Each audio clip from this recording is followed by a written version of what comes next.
ఐఆర్సీటీసీలో lower birth book చేసుకోవడం ఎలా? దీని మీద ఒక ప్రముఖ వార్తాపత్రిక తన ఈ పేపర్లో ఒక ఆర్టికల్ ప్రచురించడం జరిగింది. ఈ పత్రికా కథనం ప్రకారం 2 టికెట్ల కంటే ఎక్కువ బుక్ చేసుకుంటే అది గ్రూప్ కింద వర్తిస్తుందని, 2 టికెట్ల వరకు బుక్ చేసుకుంటే అది లోయర్ బర్త్ అలాట్ అయ్యే ఛాన్సెస్ ఎక్కువగా ఉంటాయని ఒక స్టేషన్కి సంబంధించిన టీటీఈ చెప్పినట్లుగా వివరించబడింది. దాన్ని అనుసరించి ఇక్కడ ఒకసారి మనం కూడా ట్రై చేద్దాం. దీనితో పాటు కదా ఆన్లైన్ బుకింగ్ ఎలా చేసుకోవాలో ప్రొసీజర్ కూడా ఈ వీడియోలో కవర్ అవుతుంది. ఐఆర్సీటీసీ యాప్లో ట్రైన్ టికెట్ ఎలా బుక్ చేసుకోవాలో ఇప్పుడు చూద్దాం. మన మొబైల్లో ఐఆర్సీటీసీ యాప్ను క్లిక్ చేయగానే రైట్ సైడ్ టాప్లో లాగిన్ అనే ఆప్షన్ వస్తుంది. ఆ లాగిన్ క్లిక్ చేయగానే యూజర్ నేమ్ పాస్వర్డ్ ఎంటర్ చేయాలి. ఆల్రెడీ మన ఈమెయిల్ ఐడితో యూజర్ నేమ్ క్రియేట్ చేసుకుని ఉంటాము. యూజర్ నేమ్ క్రియేట్ చేసుకునేటప్పుడు ఇప్పుడు టర్మ్స్ అండ్ కండిషన్స్లో Aadhaar card, passenger details, authentication compulsory. Aadhaar card, passenger డీటెయిల్స్తో దీనిలో లింక్ అయి ఉండాలి. యూజర్ నేమ్ని టైప్ చేసి లాగిన్ పాస్వర్డ్ టైప్ చేస్తే చెప్తా వస్తుంది. సెక్యూరిటీ కోడ్ అది ఎంటర్ చేసిన తర్వాత లాగిన్ అవుతుంది. లెఫ్ట్ సైడ్ టాప్లో ట్రైన్ అనే సింబల్ ఉంటుంది. ఆ ట్రైన్ మీద క్లిక్ చేయగానే బుక్ టికెట్ అనే ఆప్షన్ వస్తుంది. ఈ బుక్ టికెట్లో ఫ్రమ్ టు ఎక్కడి నుంచి ఎక్కడికి వెళ్ళాలో డీటెయిల్డ్గా అక్కడ అడుగుతుంది. సో ఎక్కడి నుంచి వెళ్ళాలో మనం అక్కడ నేమ్ టైప్ చేస్తే స్టేషన్ కోడ్ వస్తుంది. ఆ నేమ్ టైప్ చేసి సెలెక్ట్ చేసుకోవాలి. వెళ్ళాల్సిన చోటు కూడా నేమ్ టైప్ చేయాలి. సో ఇక్కడ నేను తెనాలి టు తిరుపతి జర్నీ కోసం సెర్చ్ చేస్తున్నాను. తెనాలి టు తిరుపతి చేస్తే TEL-TPYT. అక్కడ నుంచి దానికి కొంచెం కింద లెఫ్ట్ సైడ్లో డిపార్చర్ డేట్ అని ఉంటుంది. డిపార్చర్ డేట్ క్లిక్ చేయగానే దాని కింద సర్చ్ ట్రైన్ అని వస్తుంది. సర్చ్ ట్రైన్ అనగానే మనకి తెనాలి నుంచి తిరుపతి వెళ్ళే ట్రైన్స్ డీటెయిల్స్ మొత్తం ఓపెన్ అవుతాయి. మనకి అవైలబిలిటీ ఏమేమి ఉన్నాయి వాటి మీద క్లిక్ చేసుకుంటే మనకి ఎక్కడెక్కడ అవైలబిలిటీ ఉన్నాయి క్లియర్గా చూపిస్తుంది. నేను ఇక్కడ క్లిక్ చేస్తుంది ఫాస్ట్గా పెట్టాను. అక్కడ అవైలబిలిటీ ఉన్నాయి, గ్రీన్ కలర్లో ఉంటాయి. వెయిటింగ్ లిస్ట్ రెడ్ కలర్లో ఉంటాయి.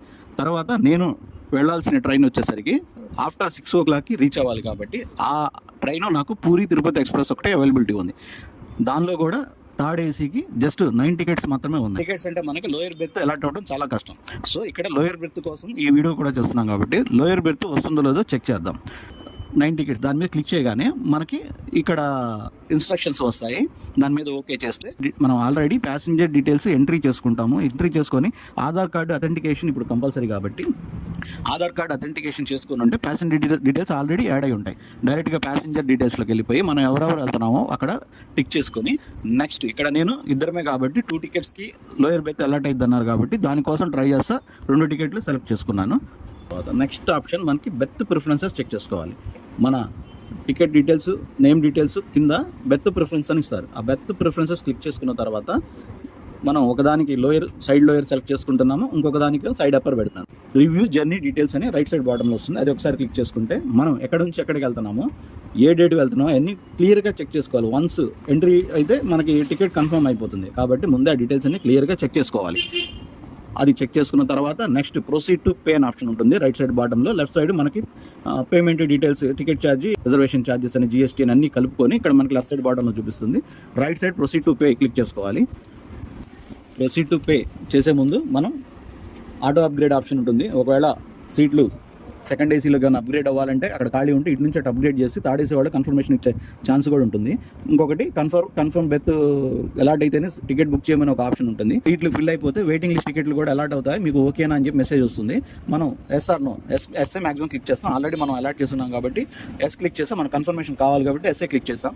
ఎస్ఏ క్లిక్ చేసాం కానీ నెక్స్ట్ పేమెంట్ ఆప్షన్కి వెళ్ళిపోతుంది. పేమెంట్ ఆప్షన్లో మనం ఆల్రెడీ బ్యాంక్స్ చేసి ఉంటే ఓకే, లేకపోతే credit card payment, wallet payment ఇలా ఆప్షన్స్ ఉంటాయి. మనం క్రెడిట్ కార్డ్, డెబిట్ కార్డ్ దేని నుంచైనా పేమెంట్ చేసుకోవచ్చు. పేమెంట్ వన్స్ చేసిన తర్వాత అది ఆటోమేటిక్ కన్ఫర్మేషన్ ఇచ్చేస్తుంది. కన్ఫర్మేషన్ ఇచ్చిన తర్వాత మనం డైరెక్ట్గా మై బుకింగ్స్లోకి వెళ్ళి మై బుకింగ్స్లో మనం ఆల్రెడీ టిక్ చేసుకున్న టికెట్లు డీటెయిల్స్ వస్తాయి. మై బుకింగ్స్లోకి వెళ్ళి క్లిక్ చేయగానే మన ఆల్రెడీ టికెట్ బుకింగ్స్ అన్నీ వస్తాయి, ఇక్కడ డిస్ప్లే అవుతాయి.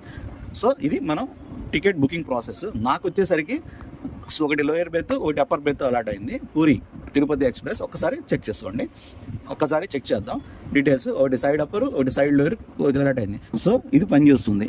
ఇంకొకసారి ట్రై చేసి అది కన్ఫర్మ్ అవుతుందో లేదో చూడాలి. ప్లస్ మీరు కూడా ఎవరన్నా ట్రై చేస్తే కామెంట్స్లో పెట్టండి. ఇది రియల్గా వర్క్ అవుతుందా, రియల్ టైంలో వర్క్ అవుతుందా లేదో ఒకసారి మీరు కూడా చెప్పండి. నేను రియల్ టైంలో చెక్ చేశాను, అయ్యింది. లాస్ట్ టైము నేను నలుగురు చేసినప్పుడు లోయర్ బెర్త్ పెట్టినా కూడా రాలేదు మా మదర్ని తీసుకెళ్తుంటే. ఇప్పుడు జస్ట్ చెక్ చేశాను, ఓకే అయింది. మీరు కూడా రియల్ టైం ఎక్స్పీరియన్స్ ఏమైనా ఉంటే కామెంట్లో పెట్టండి. Thank you.